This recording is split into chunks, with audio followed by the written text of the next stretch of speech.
Black CEO went undercover at her own dealership minutes. Later, she shut the entire floor down. Hello, everyone. Before we begin today's video, I need your help.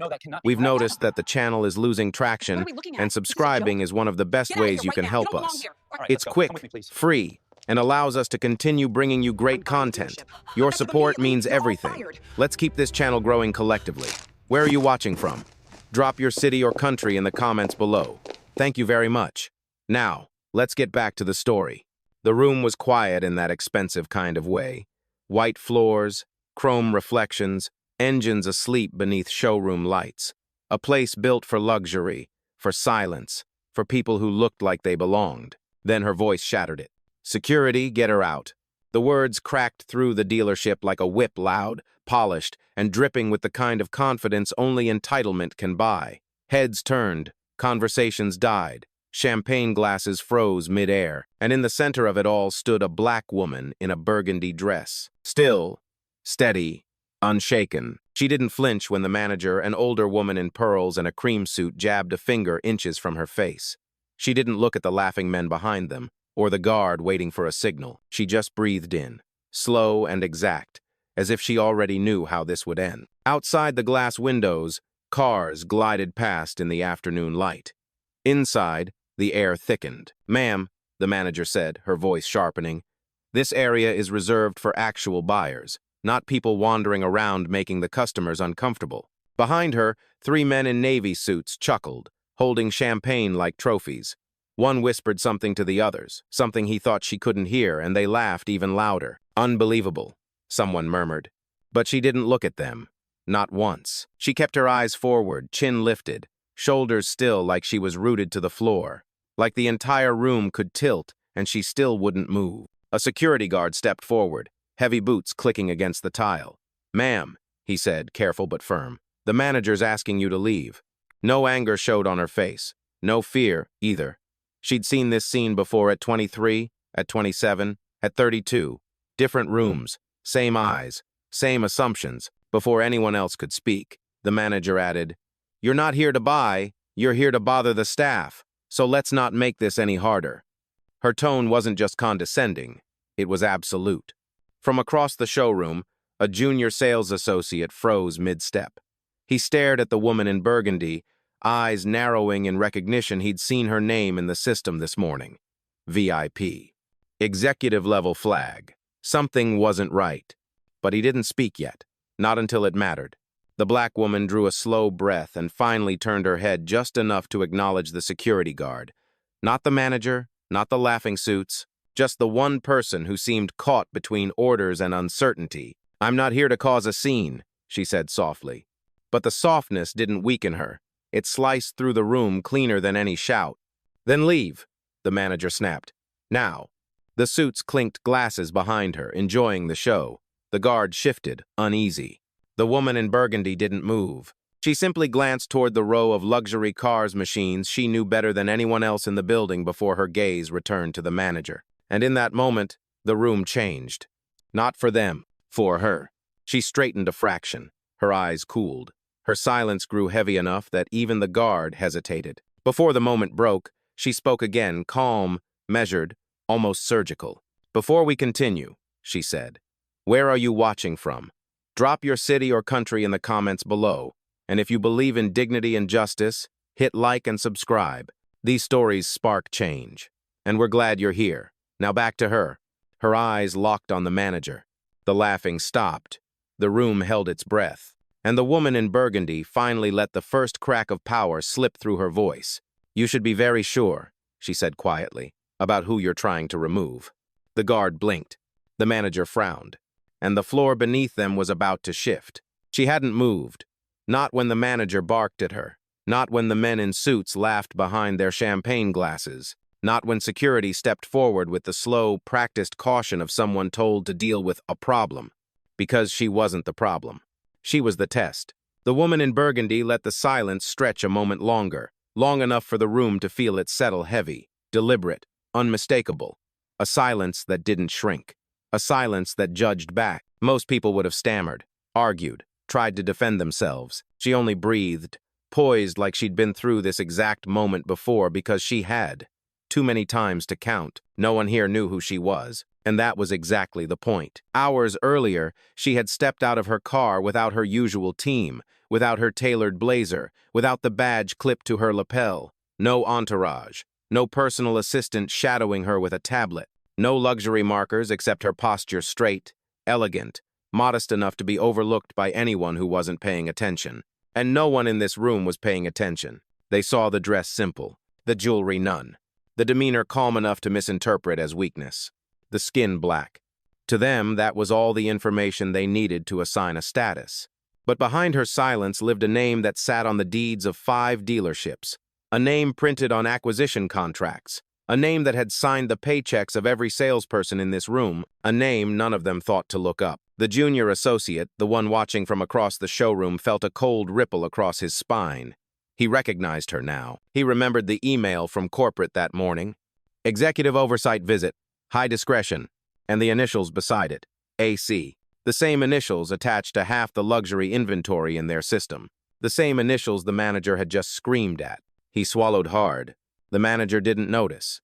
She was too busy enjoying her moment of authority, chest lifted, chin raised, pearls trembling with every sharp breath she took. "You're wasting my time," the manager snapped, adjusting her blazer as if preparing to address an audience. "This area is for actual clients, wealthy buyers, people who can afford to be here. You need to step back to the front lobby and wait if you're here for something legitimate at all." Behind her, one of the suited men chuckled, swirling his champagne. "She probably wandered in from the lot," he whispered to another. The woman in burgundy finally turned slowly to look at him. Not a glare, not anger, just one calm glance that made him shift his feet. She returned her gaze to the manager. "I walked in," she said quietly, "like everyone else." Her tone was smooth, controlled, but something in it unsettled the room. The security guard hesitated, shifting his weight from foot to foot. The junior associate took a small step forward. He shouldn't intervene, he knew the rules, but something in him cracked at the sight of the manager's finger still pointed inches from the woman's face. "Ma'am," he spoke, voice tentative but clear. "I think—" The manager snapped around. "What? Speak up." He froze, then took a breath. "I think the system, I saw her name earlier. I think she might—" But the manager didn't let him finish. "Oh, please," she said, waving him off. "Don't get soft now. She's clearly in the wrong place." The woman in burgundy turned slightly, studying the young associate with a look he couldn't interpret. Not yet. But it made his stomach twist. Then she looked back at the manager with a serenity that felt less like submission and more like a countdown. "I didn't come to disturb anyone," she said. "Then leave," the manager shot back. And again, the black woman stood still, not passive, not afraid, rooted like someone who had every right to stand exactly where she was. She lifted her chin just enough for the lights to catch the edge of her face. "Is that truly your final position?" she asked softly. The guard blinked. The suits fell silent. The junior associate's breath hitched, because even if no one else understood it, something in her voice told him the room was about to learn who really didn't belong here. The temperature in the showroom didn't change, but the air did. It thickened subtle at first, then unmistakable, like the room itself realized something was slipping out of balance. The manager stepped closer, heels clicking against the polished floor with sharp, irritated precision. She squared her shoulders, one hand on her hip, the other stabbing the air as if pointing at a stain. "I'm not repeating myself," she said. "Security, escort her to the entrance. Now." The guard hesitated. Not because he understood what was happening, he didn't, but because something in the woman's stillness made movement feel dangerous, like stepping toward the edge of a drop he couldn't see. Behind the manager, the 3 men in suits eased forward, abandoning their champagne to get a better view. One of them, tall, loud, eager to impress, let out a small scoff, the kind meant to humiliate without taking responsibility. "Just remove her," he muttered to the manager, "before she makes a scene." The irony snapped in the air. She hadn't made a sound since she walked in. They were the ones stirring chaos. But the manager ate up the support, lifting her chin. "This dealership," she announced, voice ringing across the floor, "upholds high standards. And we don't allow anyone to wander in, disrupt our VIP clients, or pretend they're here to buy vehicles they can't afford." The last line hung in the air like a blade. The junior associate flinched. He looked at the woman in burgundy, then at the manager, then back again, his pulse drumming loud enough he could feel it behind his teeth. He tried again, softer this time. Ma'am, the name I saw earlier. Enough. The manager's glare cut him into silence. To the suits, it must have felt like order was being restored.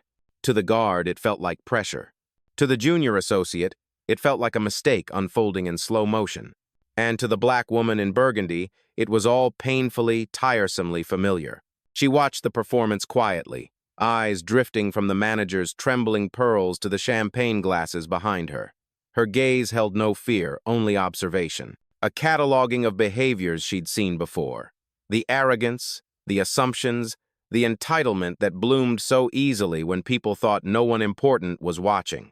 The manager stepped even closer, invading the last inch of space between them.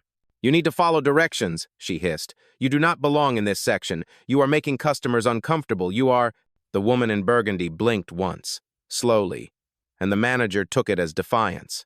"Security," she barked. "Move her, now."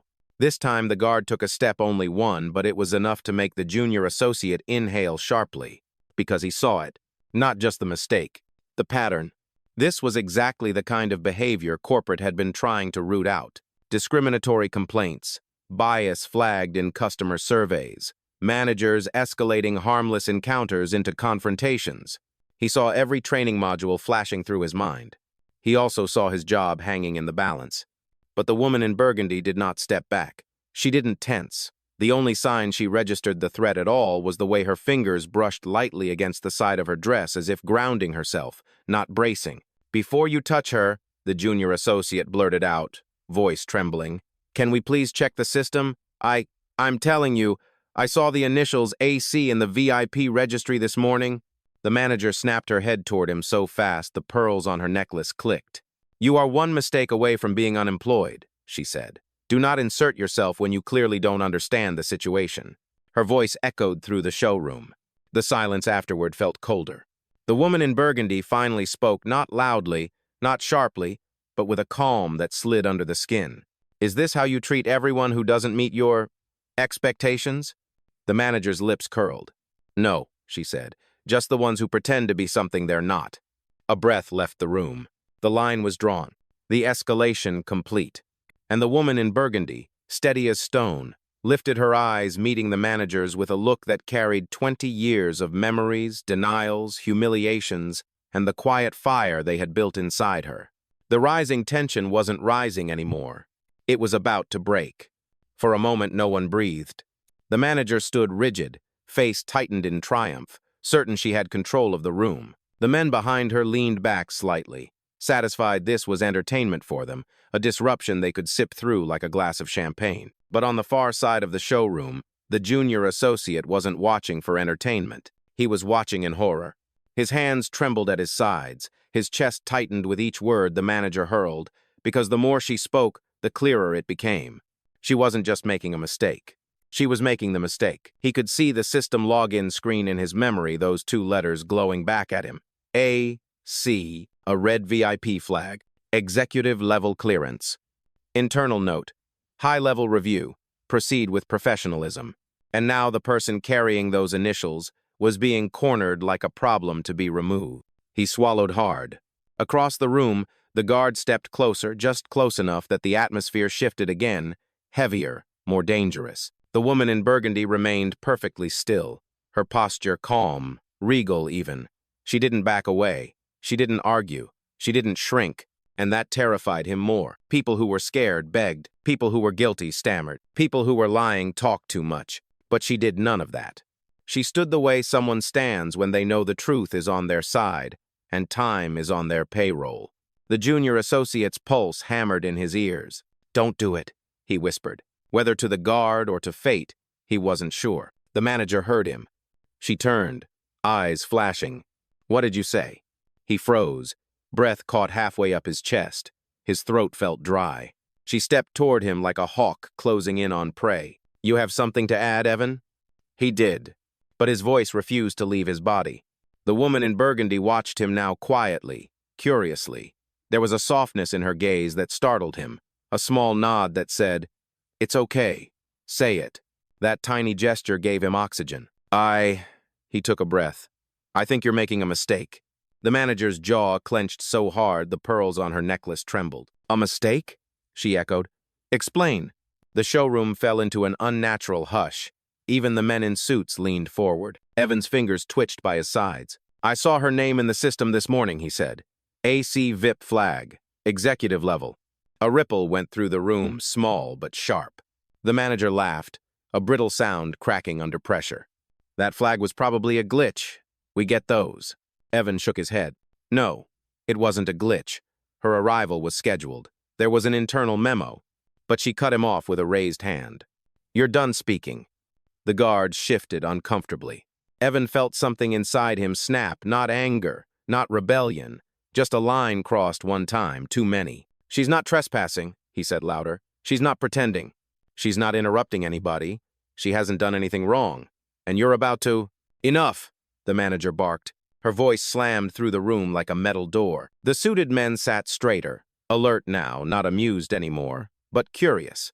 They could feel the shift, the storm forming behind the edges of a calm face in burgundy. But the woman didn't interrupt, didn't defend herself, didn't even look at the manager. She looked only at Evan. Her eyes softened, not with pity, but with something like gratitude. And he felt it.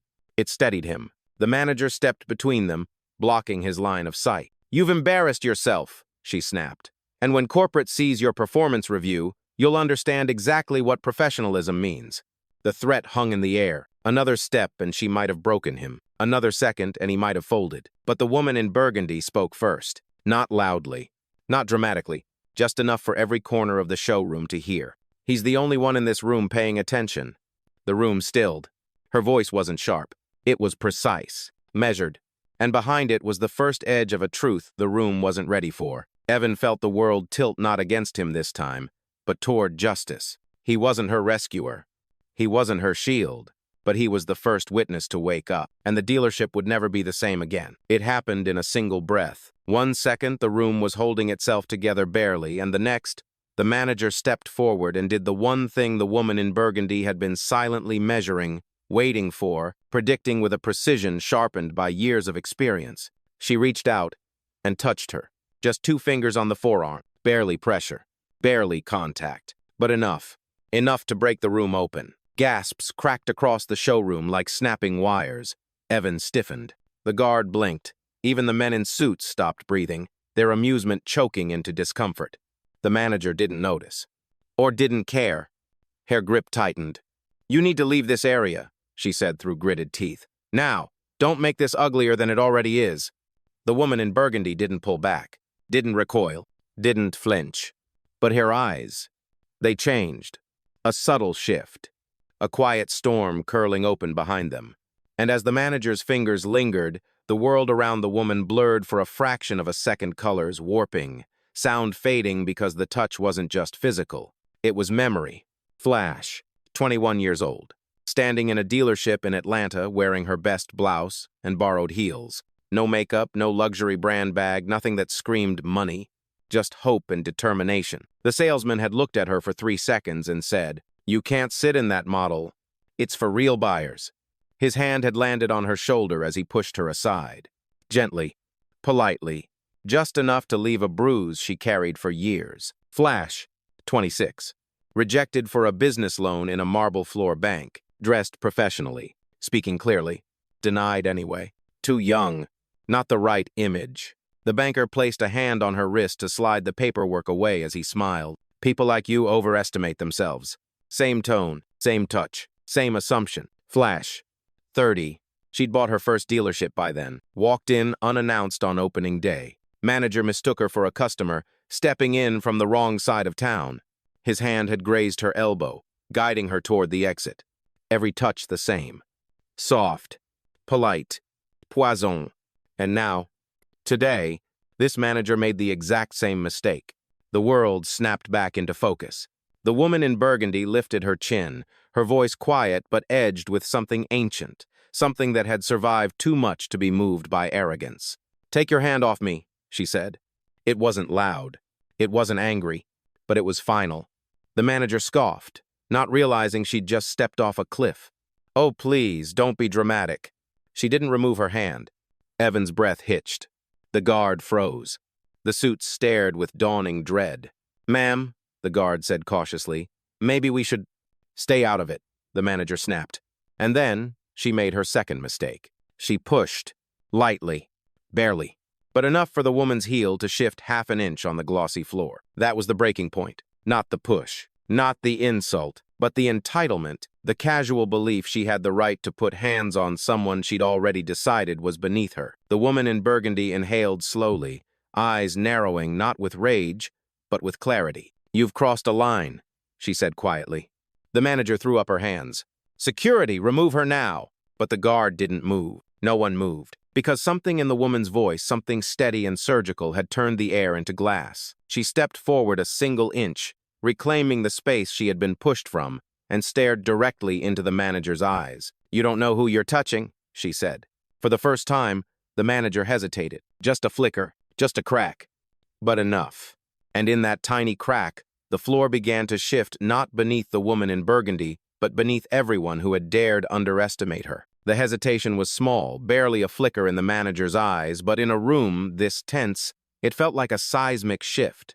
The woman in burgundy saw it. So did Evan. So did the guard, whose stance faltered just enough to expose the uncertainty he had been choking down since the confrontation began. And that was all she needed. She didn't raise her voice.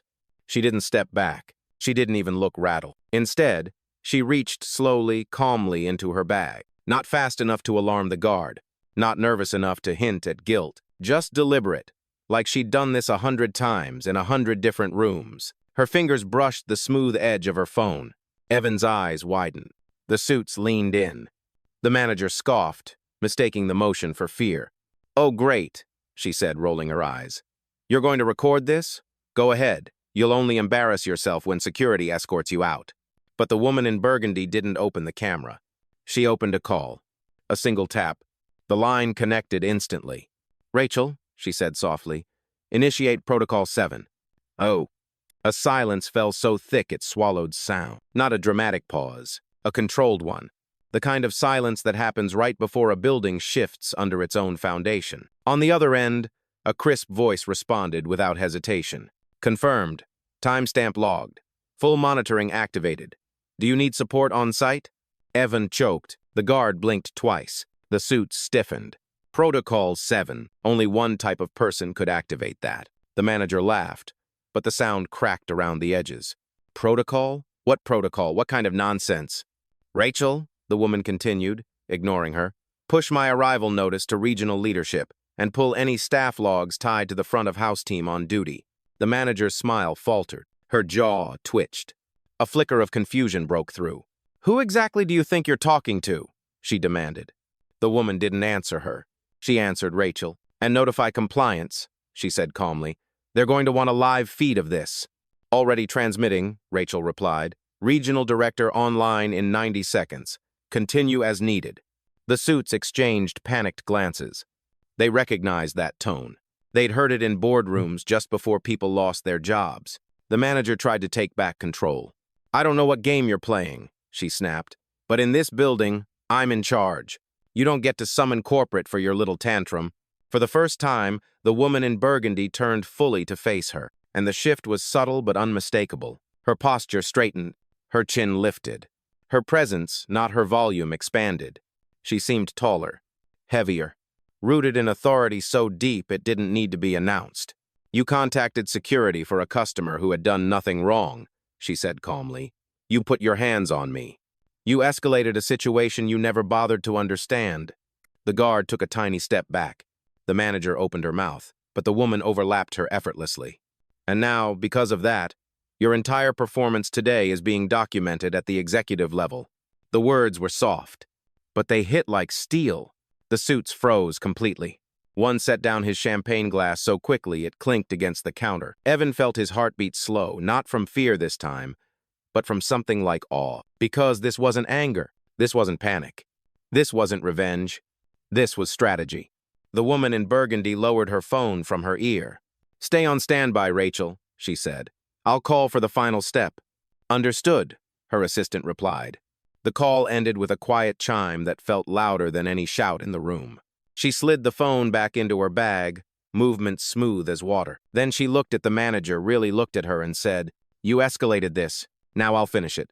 And for the first time since the confrontation began, The manager finally understood. She wasn't removing a customer. She was provoking someone who had the power to end her entire career with a single sentence. And that sentence was coming soon. Silence. Not the peaceful kind, the kind that drops after lightning strikes, right before the world realizes what just hit it. The woman in burgundy stood at the center of the showroom floor, calm in a way that made the walls seem louder than the people. Her presence wasn't big. It was focused, sharpened to a point so fine it could cut steel. The manager opened her mouth to continue her tirade but stopped. Something in the woman's posture changed. Not a full shift, just her shoulders settling, her chin lifting half an inch. A breath drawn with purpose. It was enough for everyone to feel the temperature drop. Evan sensed it first. His heartbeat stalled. A thought flashed across his face like a warning light. Oh, we're here now. The guard's stance softened instinctively. Like his body recognized authority his mind hadn't caught up to yet. The suits exchanged worried glances. Their arrogance wavered. The manager scoffed, trying to drag the moment back under her control.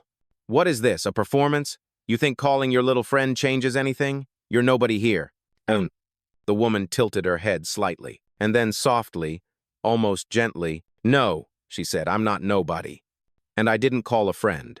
She let the words settle like dust on marble. "I called my office." A spark flickered through the room. The manager blinked. "Your office?" The woman's gaze didn't move.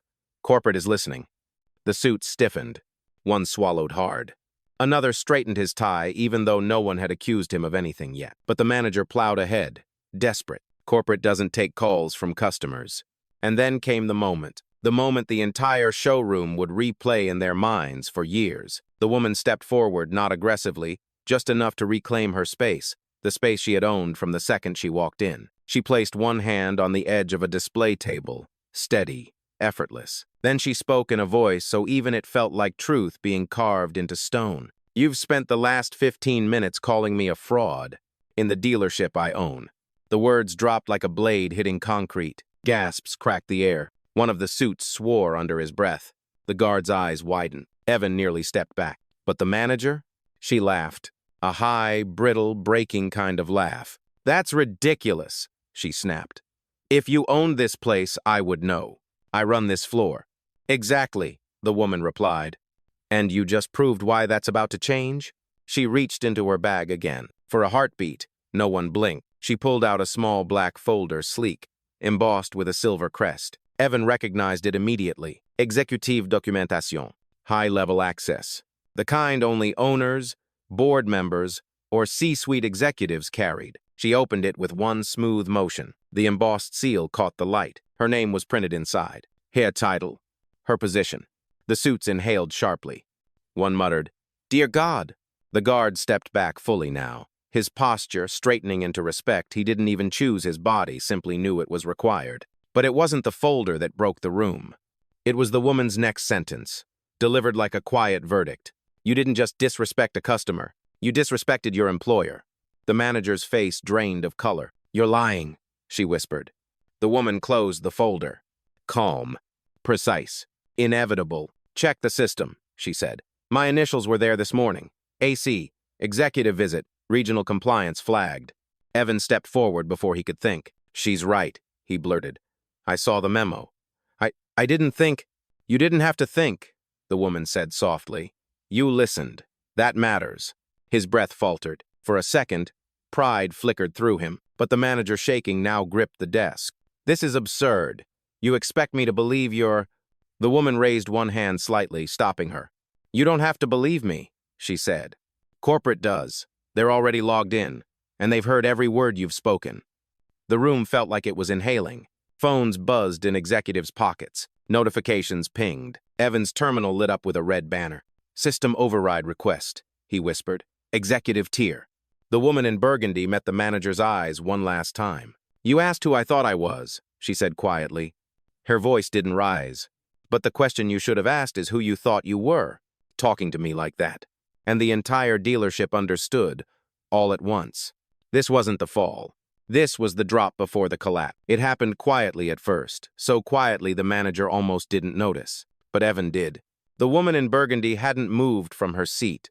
She didn't cross her arms, didn't shift her weight, didn't even change her breathing. And yet, somehow, The entire room began rearranging itself around her, because people weren't looking at the manager anymore. They were looking at her. The guard noticed the shift too. His stance loosened, the bravado leaking out of him like air from a punctured tire. The suits at the table glanced between each other, then at the woman, then at the manager, as if realizing they had accidentally backed the wrong horse. And the manager, her voice cracked first. "Don't just stand there," she snapped at the guard. "Detain her. She's breaking protocol." But the guard didn't move, not because he didn't want to, but because the woman in burgundy finally spoke, and her words pinned him in place. "Touch me," she said softly, "and you'll be answering to more than security. You'll be answering to a board you don't even know you work for." The guard blinked.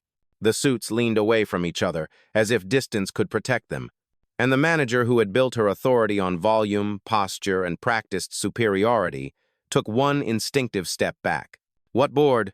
she demanded, but her voice wasn't sharp anymore. It was thin. And then the woman's phone buzzed. A single vibration.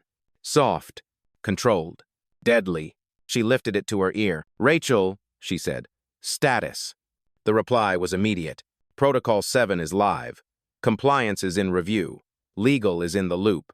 And regional leadership is watching the feed." The suits paled. The guard swallowed.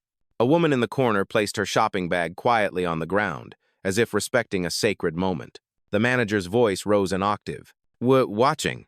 Watching what?" "Themselves," the woman replied calmly. "Watching you." The silence was thick enough to slow the air. A man in a tailored navy jacket at the nearby table muttered under his breath, "Oh, this is bad." But it wasn't over, because a new voice entered the room. I saw her name. Every head turned. It was the young salesman, the one the manager always dismissed as inexperienced, unfocused, replaceable. He stepped forward, voice trembling but clear. "I saw her name in the system this morning. She's flagged as executive access."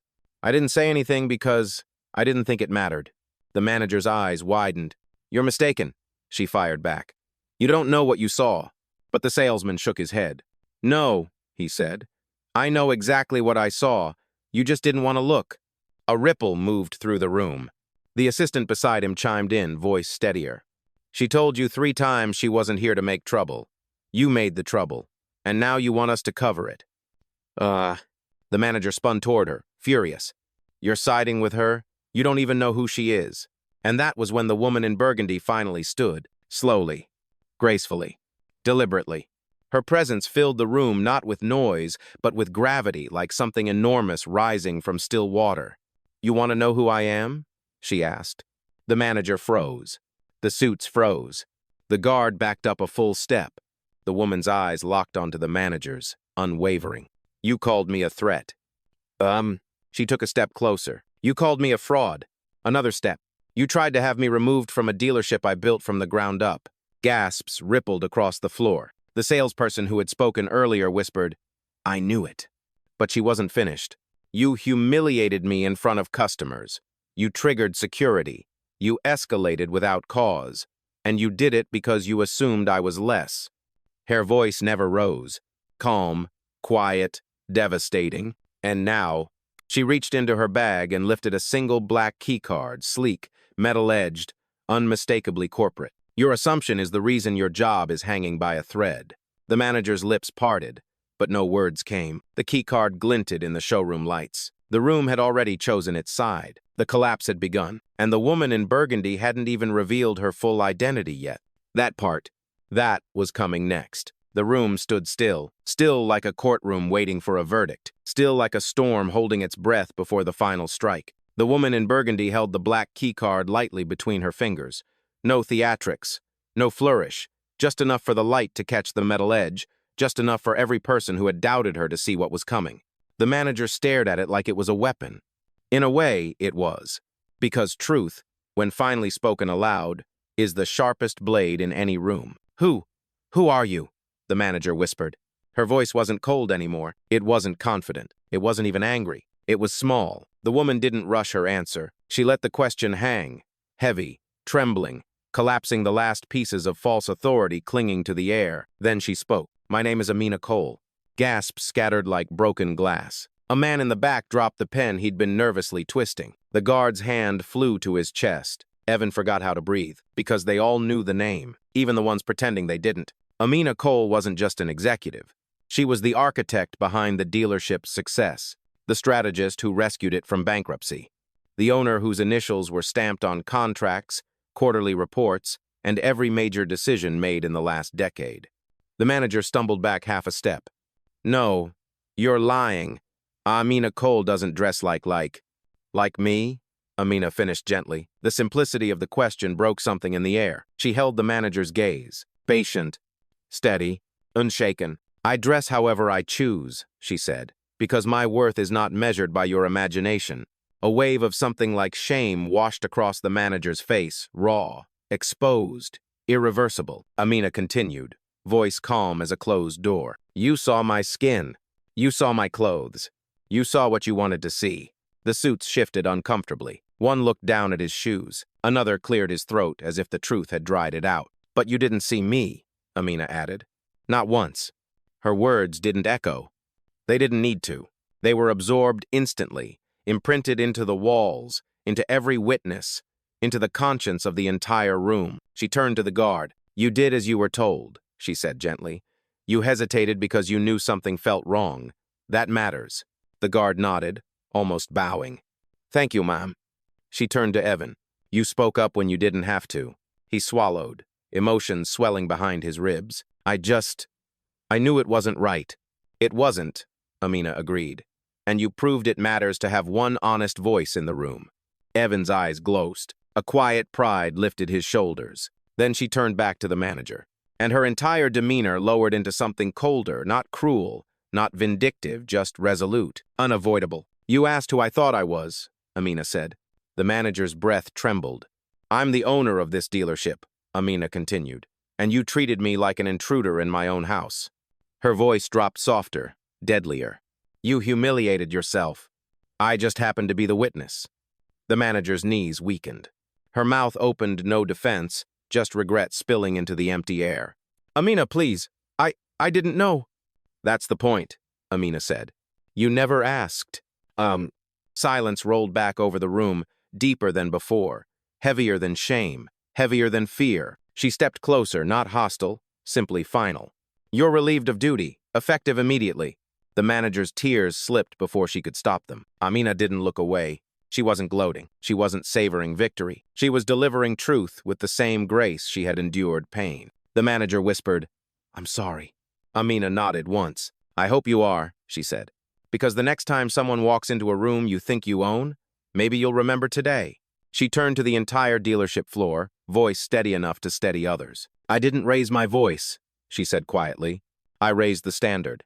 A beat, a breath, a seismic shift. Customers exhaled. Someone clapped, then another, and another, until the whole room was applauding not loudly, but with the kind of respect that grows only in the aftermath of truth revealed. Amina Cole didn't bow, didn't smile, didn't revel. She simply stood in the center of the room she owned, the justice she delivered settling behind her like a shadow made of light. And for the first time since she walked into that dealership, the place finally felt like hers again.